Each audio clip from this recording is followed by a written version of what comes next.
நாமக்கல் மாவட்டம் பள்ளிப்பாளையத்தில் அரசு பேருந்தின் டயர் வெடித்து எதிரே வந்த லாரியின் மீது மோதி அரசு பேருந்து ஓட்டுநர், நடத்துனர், லாரி ஓட்டுநர் உள்ளிட்ட 8 பேர் காயங்களுடன் பள்ளிப்பாளையம் அரசு மருத்துவமனையில் அனுமதி.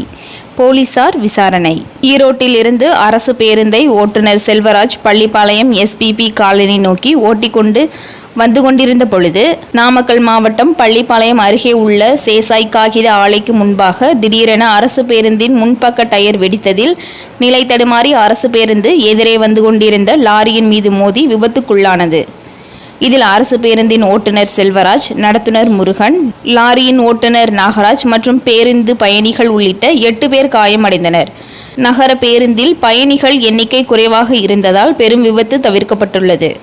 இதனையடுத்து அக்கம் பக்கத்தில் உள்ளவர்கள் காயமடைந்தவர்களை மீட்டு பள்ளிப்பாளையம் அரசு மருத்துவமனைக்கு முதலுதவி சிகிச்சைக்காக அனுப்பி வைத்தனர்.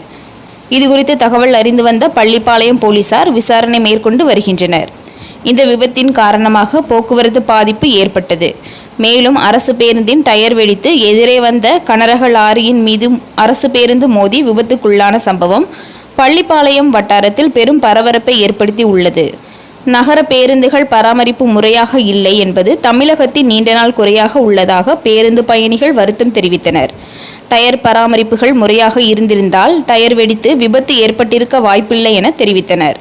தினமுல்லை செய்திகளுக்காக நாமக்கல் மாவட்ட செய்தியாளர் சுந்தரம்.